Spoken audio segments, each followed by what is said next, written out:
na même na ba podium na fikine ba yanke ba matsanga e fala nini ngabete ve ngai matine nini ngabite tuna banguti bango ama te sozi na yo sozia na chaque club à Kabongo même na ba conseil mo belé je me souviens faire na grand hôtel azoi bango na ville Eric Mandala le patron na ça ve ngabite so makamone simate na ko mata porter parole sozi kobe j'ai un flight tiens voilà si mais la fallait ba mouchoir na kundule bo ki avoir na pe mo ba Angola et mo ba Tanzanie po mo na fallait toki mo na ya ila mouchoir munene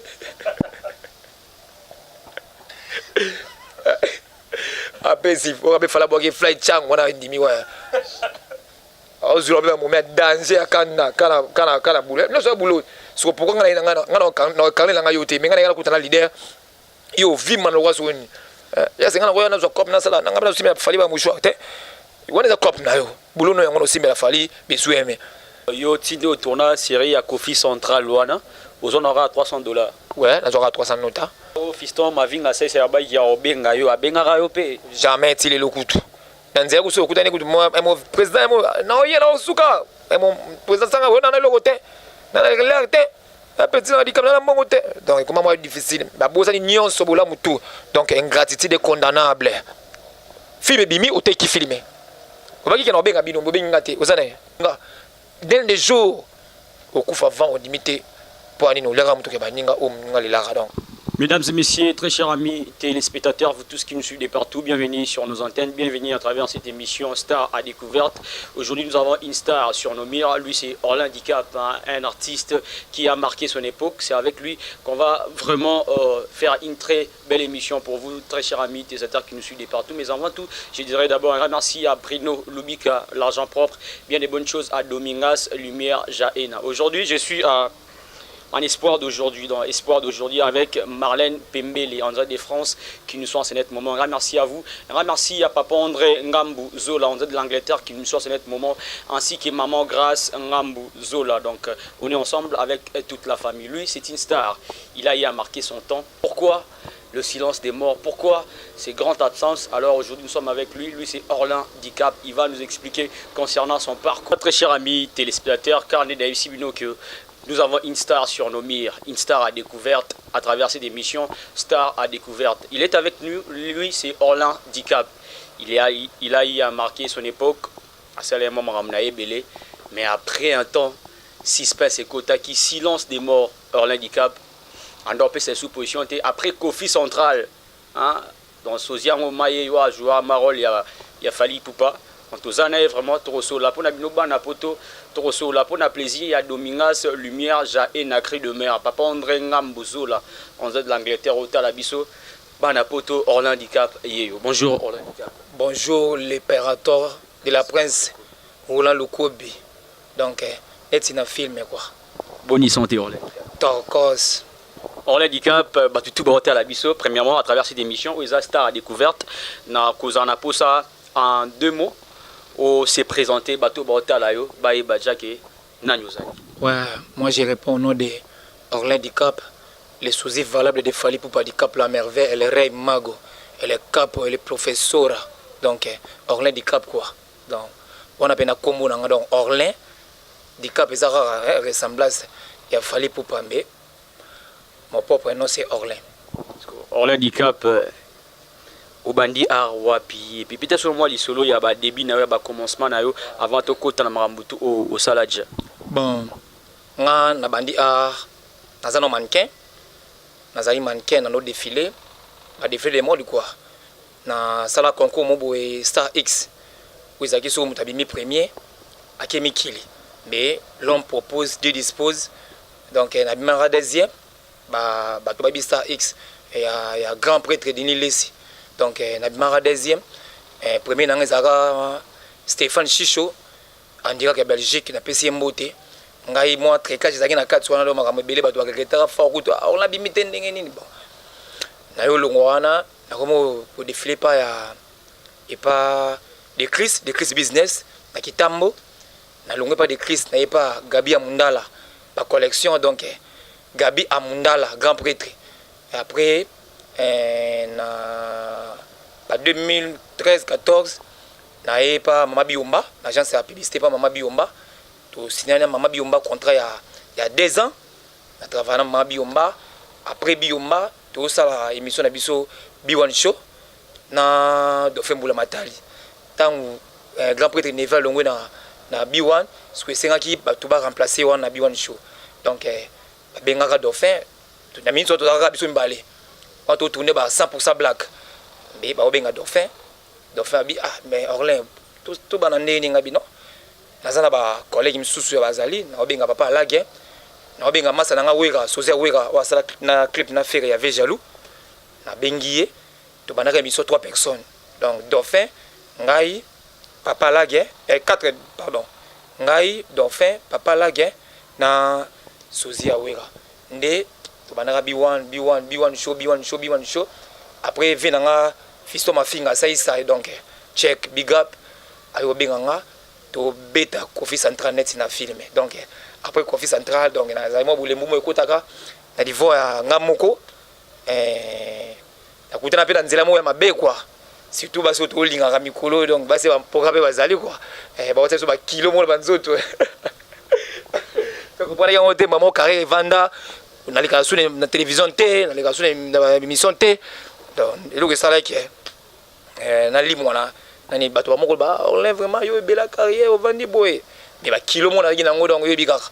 donc nzambe o sape moi délivrance mukeni moninga susu moi santé kitoko mais ngeza pena ya mort quoi mais l'homme propose Dieu dispose donc to bengana ba nguna baza misika na biso nzambe ni mokonzi donc c'est ça. Merci Orlin Dicap,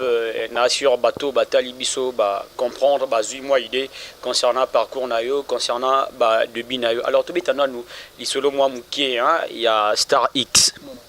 Intégration nayo na Star X, ils allaient non ndengenini. Donc ils avaient vraiment opportunité à nous ayons.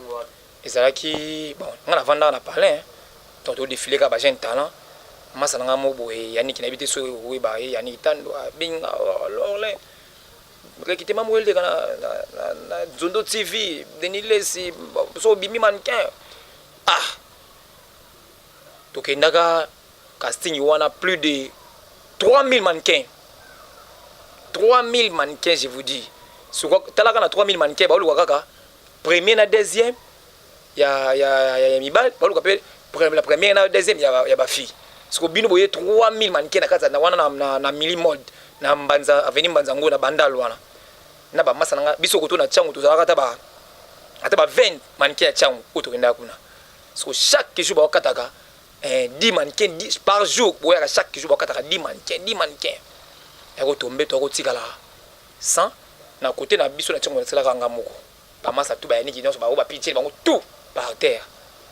so beaucoup misiko chaque jour ba voter bino en télévision chaque dimanche bo défilé en live. Mais chaque jour, ma photo réseau, moi je vote pour le numéro tel, pour le handicap. Ouais. Après, tout cas, comment tu as 30. Na 30, on a ballonné sur 10, tu as 20, on a ballonné sur 10, tu as 5. Na 5, on a, tu as la finale. Et à l'époque, finale est bêta, tu as 3 fois. Finale est silatée. Tu as travaillé, tu as premier bout, tu as moulé banda. Orlin Dicap pana mtakisi mwana yimbatse mwana wenzanga ndo wana yeye mtoza ba obeta mbula ti suka nango na mema pena na sensibiliser pena ba jeune to wa carte ti bandal pe beta mana Orlin Dicap meilleur mannequin Star X mois de janvier bon tellement na ba temps bon moi soutien zangi nango mais soutien zangi 100% te quoi c'est au premier nanga mais na bango zaka mais maman Koufa que son âme repose en paix. Maman Magui, à la boutique de Brazzaville, à soutenir moi moralement, financièrement, physiquement. Comprendre? Donc, c'est un qui non, mon top, ma première peine, il y a peine à jouer mon ou n'a pas Angers pour racheter premier ou en ambez, qui n'a pas ma première. Tant que vous passez de l'île, ça joue micro à bon. Mon tour, on a ces passants qui a gagné à perdre. On a la 4 salles. On a mes bêtises tout. Donc, Lelo Ogo confirmé Bisso Gizaki pour na l'arde et Salagi qui a remporté compétition à la Star X. Pour na Falanga, pour ne pas la mine, na rataki donc médaille wana Menamitsu, na France, Belgique, sur Mbogani, donc tant que pour la bimaki na 165 voix. Premier na bimaki na 100 na 167 donc day wana donc na molika ke donc day wana ezaki eloko te donc bayibi nde mpo na votama kaka koleka bango tout mais troisième nanga ezalaki Max Binda, quatrième nanga Benoni Bamba. La première basi ezalaki Daniela Boliaka, deuxième Karine Wenga, akoma pe journaliste bon mais arrêté soit troisième ezalaki Linda Kitoto, quatrième Brigitte bon tous ezalaki 4 finalistes, 4 filles, 4 garçons. Nga Stéphane premier, Orlane toi du deuxième, Max Binda mon Limba troisième, Benoni Bamba mon Kitambo quatrième. Mais Linda Kitoto moi na Bandal premier, Daniela et Daniela Boliaka premier, Karine Wenga deuxième moi na Bandal donc c'était ça quoi. Donc pour ne pas colaminer na kataka makambo wana. Mais nazwaka na ngai pa colaminer nga pe moi ba pesanga ba diplôme na nga mérite na ozo na $500 $500 bon ezaki na nga ambition na nga tenga ambition na ibena Braza Belgique ne baninga ba kenaka donc c'est ça. Et alors on peut se dire aujourd'hui que tu regrettes cette époque-là où on connaîtra qui va succès grave tant au fond de mal est-ce que vous regrettez à l'époque bon eza nini eza ko saisir opportunité bon ko saisir opportunité en français baloba pour mieux sauter encore faut reculer d'abord eza battant ya battant peut-être atteindre qui mouvement siko eza ba mususu na temps wana on a gagné ba rena répéter je suis encore jeune eza na banda sur TV avant na carrière nanga avant mais eza ba mususu lelo na âge nanga ba bandi pe carrière sika comprendre amonaka on a ça là mais mususu à cause avec mkolanga 2 ans mais il peut s'améliorer eza pe tard te ngana rétablir sous maram nanga na avancer na dribbler sous maram donc c'est ça. Ok, merci pour la réponse. On handicap na assure ba tout ba la biso ba comprendre histoire na yo moi muké ba zu idée sur Orlan handicap na ba sera moi plus d'éclaircissement place wana Star X ezaki événement moi ya munene lokola ba best of the best ba compétition minene ya ba mannequin oyo etanga rapé Kinshasa à l'époque c'était vers les années 2007 ou 8 donc avec le pasteur Denis Lessi. Donc Mutobomona voilà Mutobomona awa ya komaramati na finale or l'handicap komaramati na finale ba tutu oyo ya ba du tout oyo bandota la compétition wana ba ibi maramuni na zolo ba quoi donc voilà donc un grand merci à Charlène Bouyikana wakoma lelo journaliste na RTVS 1 un grand merci à vous consoeurs un grand merci à Domingas Lumière Jaena Prino Lubika l'argent propre Orgie X Nuance nazasure pour comprendre moi mouké parcours et artiste donc pour akoma o aza lelo a koma kia par hasard te azapi na moi parcours na moi be mouké alors to beta sko ba masolo musu Orlin handicap au créa ki B1 na master nao dauphin Bulamatadi lelo B1 et PCP maram nango mais Orlin handicap tozomona vraiment on dirait ba écarté qu'est-ce qui s'est passé bon tant que tu crées B1 show tu vois na grand prêtre dauphin Bulamatadi a visi biso biba na mai ne na to bandi boye donc songa na komi na car yo pe handicap moi moto yo bika tant mo ekotaka tant mo ekotaka mino sa koma mapeka emsuko emta olongo achangu TB1 na transport na omoko na début zaki emo bokende bozo o mona normal zolu ka vie meto ekoma na katikati o yepene miso boye bando yaki miso petit miso si ba bengi yote mais yo mo mukolo makam bo bandi bien mais comme na niveau mo bena o yepene miso futi transport taka ipen ozela oboka bato to ba 3 bato no ba ozela mabangana o fanda boye bando benga ba petit miso ba esika ba bengi o mo luko tali donc talo pena bobe kwa miso pena clotique pe miso non to suki pona B1 lelo moté bandi obeta so ozui olongo so mana ipeniti e komaka mabe to ko vanda to soluli na zonga nga normal mbe loko pesa ka passe ba era ba kopa ba publicité to no benga mate to so ba papier ba publicité ba RTL oya rapide na Sonic to sala nga na masa na social wera ba benga biso mbe ba pesa biso ba papier to tanga ba papier ngo mbe ko ma jour tournage boye ba to miso ba kesa ngo ba picture ba nani ba Jordan donc il est là donc to B1 wana et le to bénéficier donc zakaka moi babanga bon OK kaba muto besoin de lambe opena que non mutoki ya B1 on handicap to se sacrifier. Revenons à la réalité on handicap qu'est-ce qui fait que vous créez émission vous avez idée en ça la B1 show mais ba yo ba ekartaka yo c'est que ozalaki na idée zaki ya mutu B1 show émission ya mutu nde azio atio pembeni to bobanda ki yango vraiment ensemble bon ngana dauphin to zaki to za ba na B1 to zaki to za ba ngana lwa cofondateur pour to tine na 100% black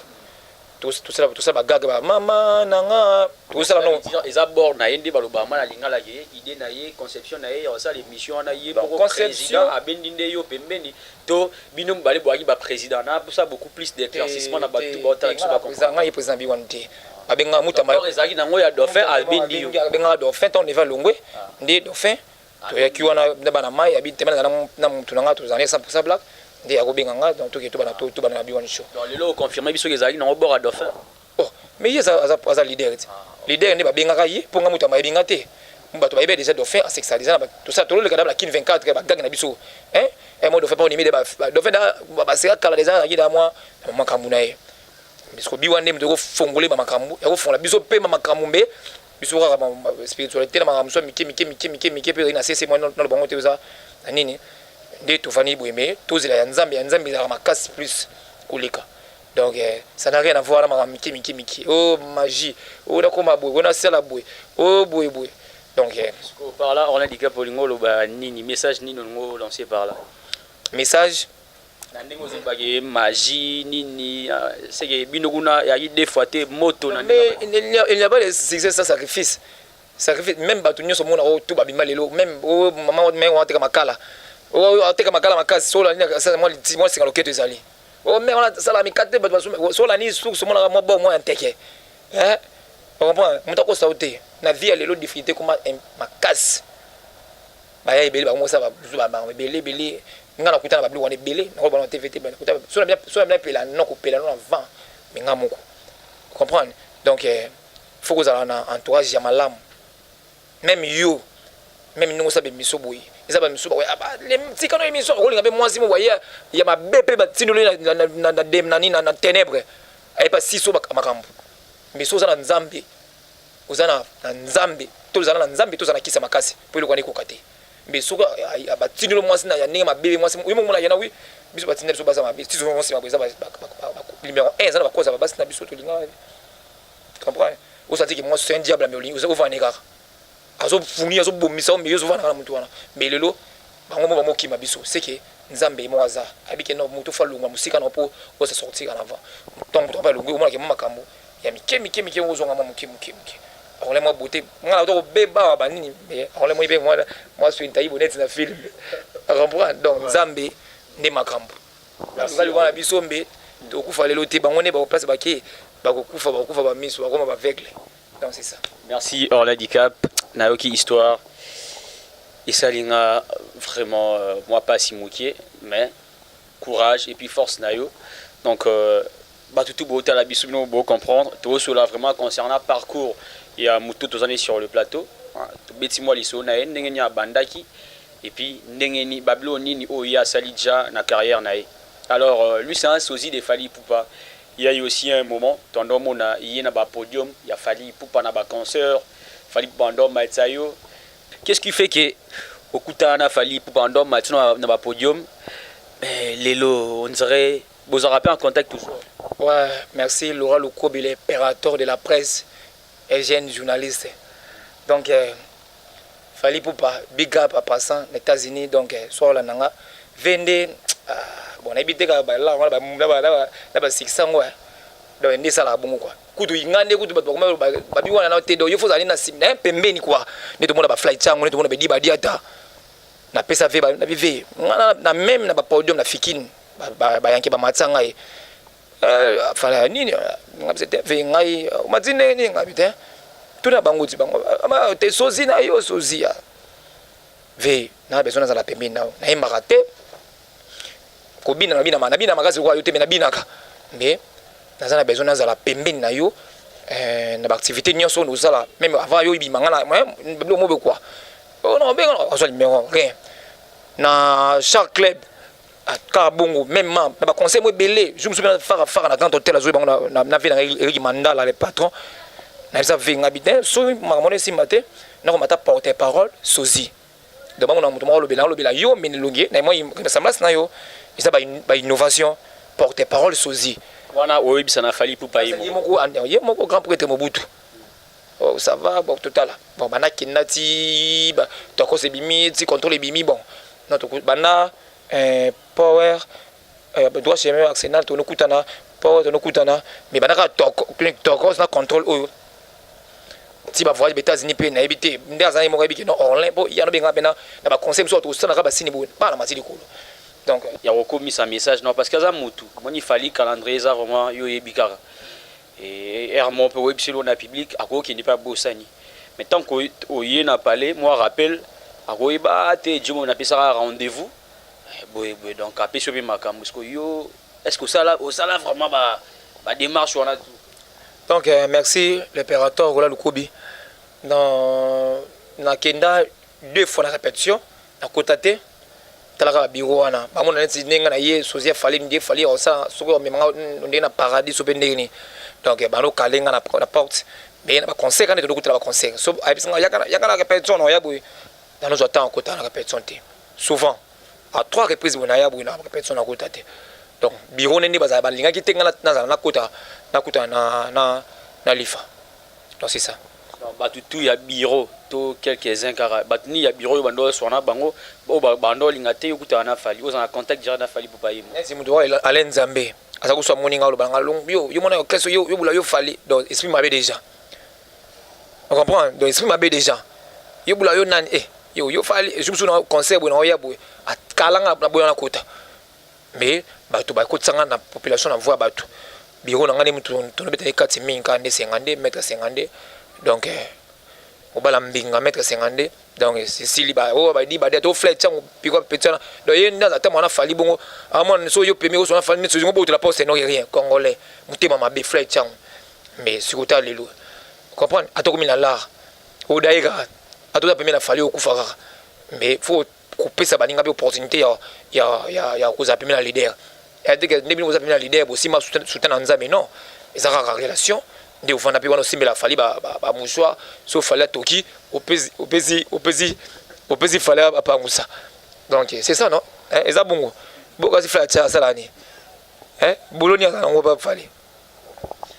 lokola lokobi jeune wana mona fali cha mwana simbela fali ba mouchoir na kundule bo ka avoir na ngope mo ba Angola mo ba Tanzanie pe mona fali toki mona ya ila mouchoir munene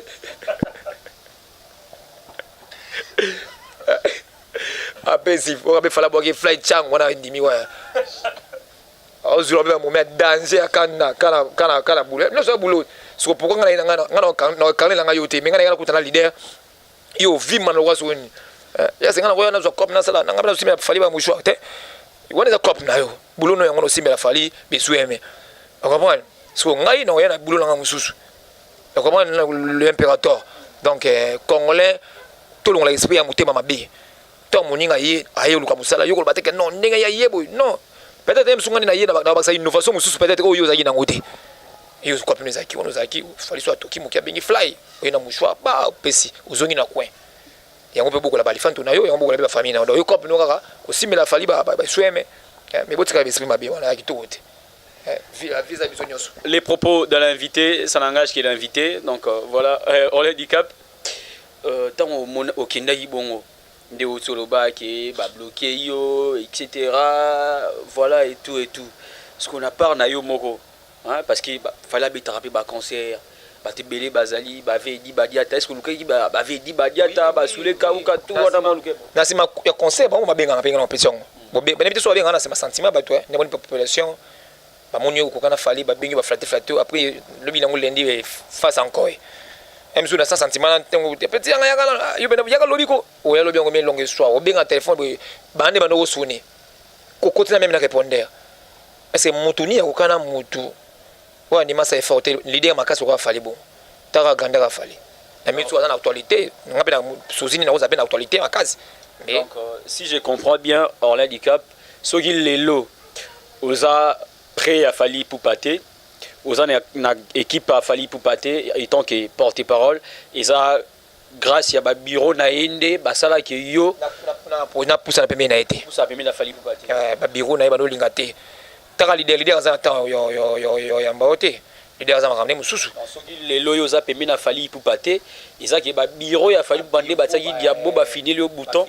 ba kokodi la so wana so ba di ba data tout ba en général ba za ba vembe ba no lingate ngana za pemé na leader donc so ywana obika muntu soki bozana na patron pemé na muta mo boeti bino mikala ne bona esima Bon les routes ata mutu mota ata 500 te wa bino tubi ngivimbi je me suis quand hôtel non ya bona akuta fali boy di ba stopanga na fali mama bisabité ya to fana leader concert a fali Olivier il fallait $30 ouais avec la grand hôtel wana tabitsa on biso sala lever idona de fait dans le concert donc tout cela bien il faut jouer on va faire la musique Arsenal tout cela m'a bien croire qu'il faut on benga 50 après ça numéro pas 50 après 50 non lobby benga petio nazila papel benga te nazila papel benga te ti lelo bon on va bilo ça là mais on appelle ça message pas lifa aola nanga siko so yoka yoki pete ba biro na so ba yoka naza prêt ya travailler na bino en collaboration mais botika ne muté basinga boulot bongoté s'adresser na Fally Ipupa yemo otala yo comme étant professionnel aussi omoni la merveille Fally Ipupa di Cap la merveille aza professionnel aza international so amoni longi na nga même atamo la bamboke belé amona ba Fally belé mais abi ke non jeune wana na biye wa makanga ezanga orlin nga na fikini Fally zo ya nga na oya ba ba te Fally ouais faux bat bola na nga bola na payer babla bon ça avait un mot colère mais c'est bien pour yo pour la sécurité na yo ba ko bomanga pa ku la place na o oh mais d'être sosie c'est comme ça hein mais la place mais un grand artiste face à la sosie c'est obligatoire hein on a dans 4 sosie et un grand artiste on a dans 4 sosie mais il y a 4 sosie mais nabi tant toke quoi par là fala ko akobaka nzinga na koya na oya na 3 concerts on oya na 2 concerts beta 3 concerts aussi place akaboli 3 ba sozini misatu bazali abi ngana za boyeme yo kene na Kenya yo kene na Namibie ba moni si na beta concert be moni danga na yaidi déjà wana ah na yeki na Kenya galwa Congo Congo de la place sur les Kenya ta pas to vanja est ba parler sur la Kenya boy okuta ba parler sur ba bola avec Kenya les bola donc ngai na koki ma Kenya te o panzit ba souci na o kota nani o Fally mais na bata minanga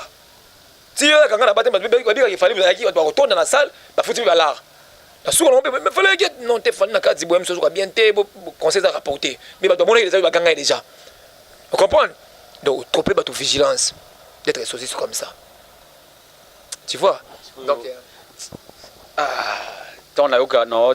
yo comme bozolo et puis notre la parcours na yo histoire na yo et rappeler comment bébélé en handicap tant on t'a la rama ba succès yo mené étant que Fally Ipupa hein étant que sosi plutôt il a Fally Ipupa ba succès on a tout temps au fan d'Arota librement et ça la vraiment ndenge nini et ça la nga passi na carnage au sali succès mo il y a grave les lots aux huiles on se loroté et ça la ronde nika aux piétons et donc il est ma stabilité vraiment à 100% ils a été et bablo qu'on a tout ça la ronde bon ça me fait mal au cœur d'être sosie de Fally Ipupa di Cap la merveille donc nazana sosie na été mais nazana plein de talent je suis mannequin je suis danseur donc musala oui na monde art je le ferai donc mais na nyoso na bunda na mannequin na bunda comme na nzonzi na buni na bemission biwa moni na zupi na récité na kutani na bato o bazo diriger ngai na bato ba président na nga to faire na bango baza vraiment na kia vérité na mutemo nga soki etomaki ke banga na place na bango ke nga siko na zui net yo nga même souvent ata moi 10% pour biso to mitema to yolinga bato to na mitema okaba to na mitema funga baninga ba ouverture mais izana mutu nyoso ta mitema funga ba ouverture na ba histoire na ba biwan chwana so vanto kemma makasa ba biwan chwana vous comprenez au moins bien que car yango de fois côté na car mais bozoi makulu mais car c'est pas ces ali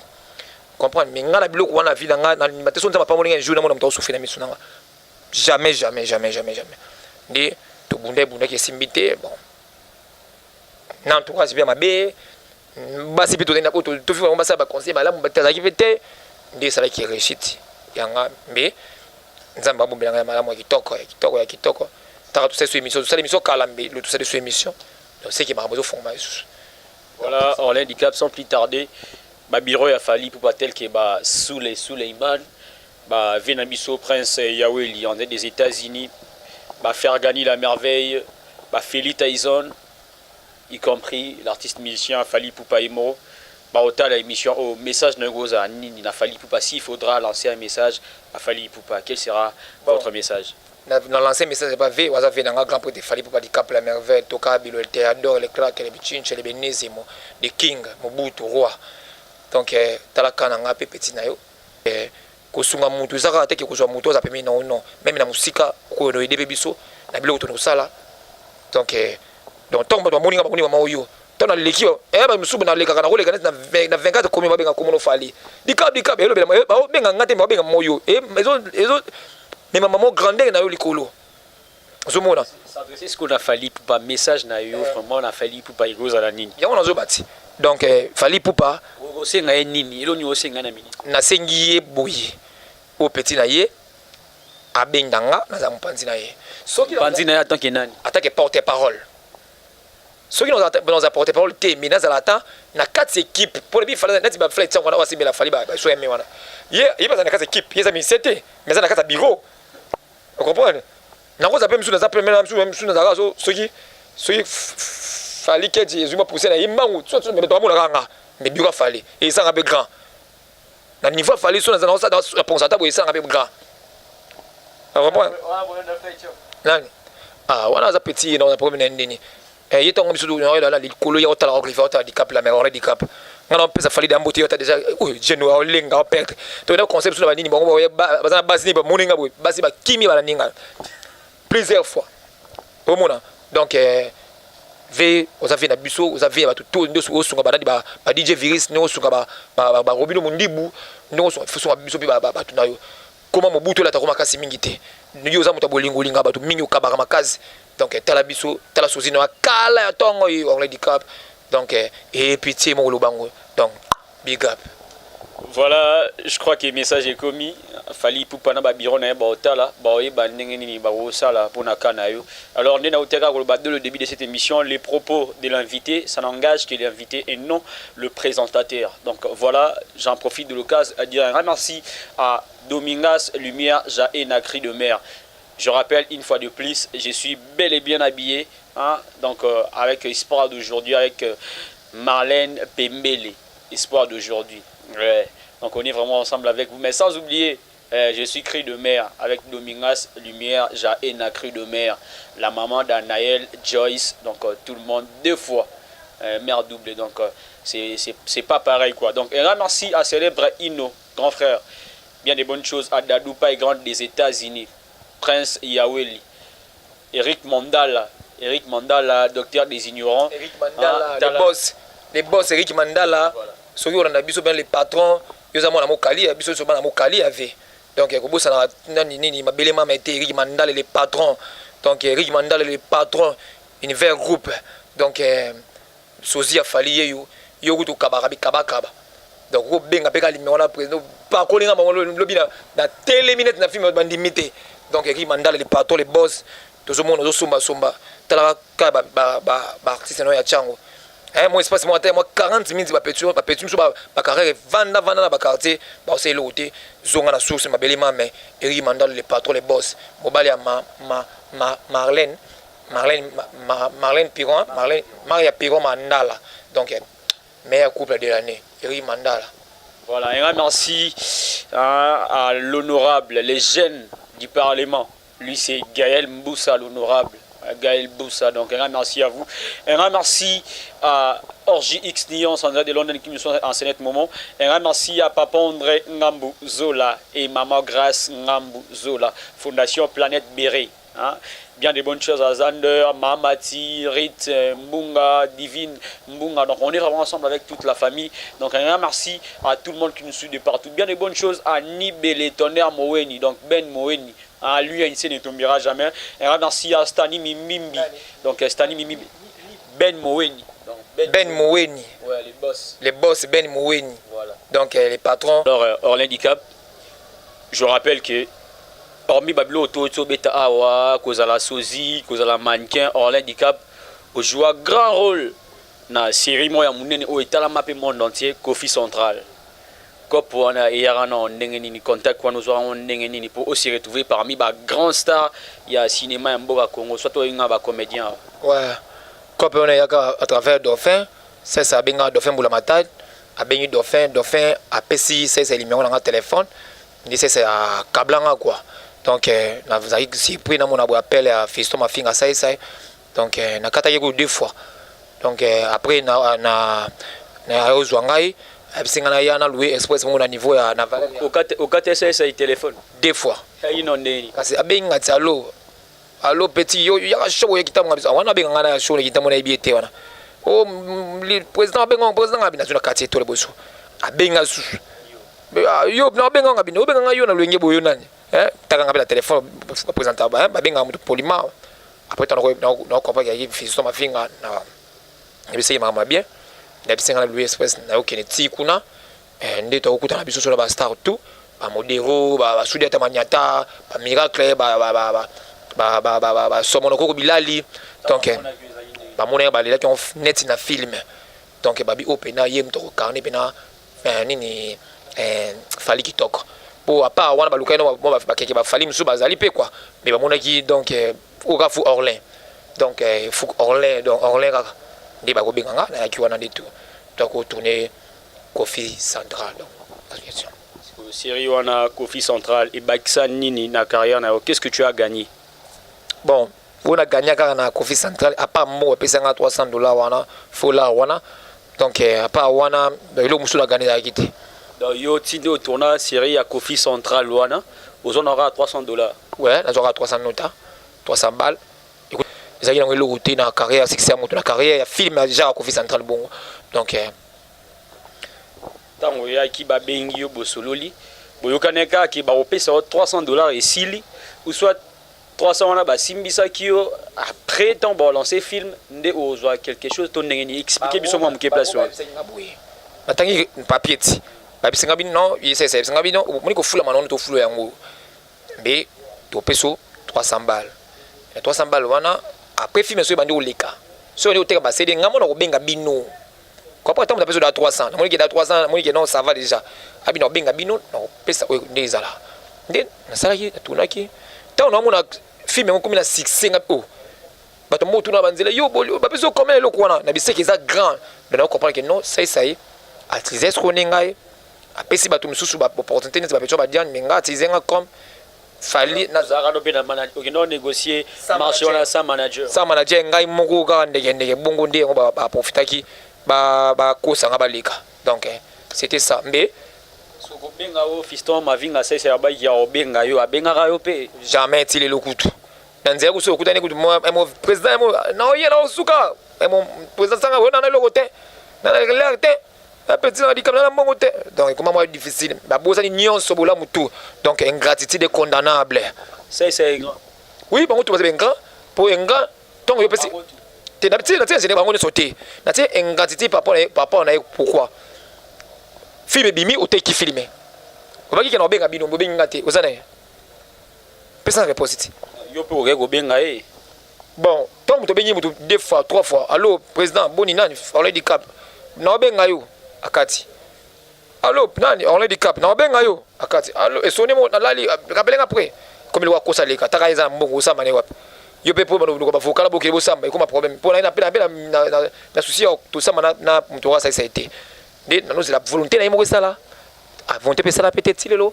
eza ngo biloko mike ya minene nza ba bombeli biso liboso mais so boyi mai oboyi komela mai na poko luko sokolango okozo otuli ko visa ntomi ko visa ntel fait mais ba film suko yesenga already kabazala et comme siko tard tu vois donc il faut que soit na relation faut que za la kotambola na kubanga nzambe liboso tant yo luka olia linga baninga baliaka ngolu so biva na motokia muninga dans les jours okufa vent on limité pour ani no lenga motokia baninga o muninga lelaka donc c'était ça le message na balancer à t'entendre parler comme ça, c'est comme si tu veux dire quelque chose. Nous me demandé si na ba métaphore mon boyé. Yoza journaliste comprendre déjà façon de l'obélir. Les téléspectateurs peuvent pas comprendre. Est-ce que il y a un problème entre Orlin Dicap et Fiston Mavinga c'est non, ça avait asa collègue na musala mais asa vie na moi cause moi vie na ba âge donc na napesi message par rapport à quoi, par rapport que bana bato misusu travailler na bango conflit central bafongola mo ba porte donc nyonso source nyonso biso moto yebi yango mon pe mo libéral téléphone ya mutu ba benga ye ko pe ki normal oui monsieur amona petu wana gen pa ki sindi pa ki mais biso ba on di capo attaque coup de fil attaque que petit na merci na tout na conflit central si pona yoni to sala boué rien ba contacteur peut-être et bela mabanga oyo boaka na série wana so izaka ba Bruno Lubika l'argent pour bato yo boaka aujourd'hui ba contact ndenge zalaka ki no abengi yo ba remerciement bango mo ba pesenga ba de bato wana mais na bité so ba pesa ba mbongo bato yo boaka na série wana ya Conflit Central oyebi bango te na yebi na boaka zaka na boaka Blanchard Mboma Allemagne na boaka na Willy Moucheni ça la plus clair Willy Mouchen kon moné bat bayebi yemo pa otala yo bana ba piso bakomba bato yo boaka ki oyeba ngai ndapesa na boka Willy Moucheni sai Blanchard Mboma vie de loin bato wana nyonso tout babenga jamais babenga bango bale bala na ndenge na bango balia bala pour nabi ke no batalango neti ba code mboka Willy Moucheni na ozansa otala Conflit Central te neti ngabe na mte bandeli bela check donc fou on les handicap donc c'est ça. Est-ce que les lois on peut se dire que Orlin Handicap au réglé ta participation na yo na Conflit Central ton ndengeni na réglé fort fallait pas fallait kufana na kufana bon mais fallait pas et puis ça un peu moins visibilité bon visibilité c'est bien mais visibilité c'est un mbongo biso artiste o babi na mise mo imbabi basangisi le kumu na mbongo on comprend ko ba na pas basangisi le kumu na mbongo donc quand on a les kabou ta fali est-ce que ta zabena là au moins déjà comment fallait on est pesé ce qu'il faut écoute on a attends belleté mais écoute on a monté que moi le mot boy ça c'est ça mais tout buna bula kanza mo to fana sobe ba pauvreté tout ça on a oliaté tout ça on a on melaté mais il y a aussi jamais ni voyage à Brazzaville yo donc ni Brazzaville mais Conflit Central et même pas tout ba voyage ba petit ba o ka kene voyage ça bingo on le tika dika bon parce que si je comprends bien ba finaki yo to ndengeni finaki ngai bazana besoin na ne bandeli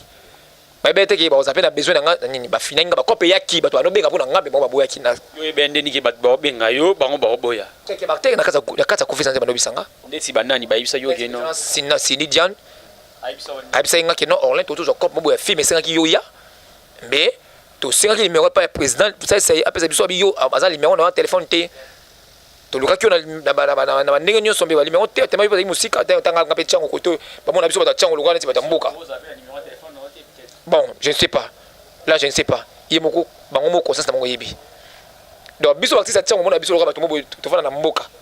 balinga mingi ba itambo ba lemba kuna bango na bango wana so mona atoza danger o tchango ndi ba stopenga ndi amichu donc c'est ça quoi mais nzama osunga muke to talaka ndi na vani donc na bien ba Gucci net na film donc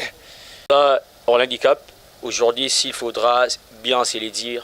et là on est au yo régler un appel au c'est à ça la rayo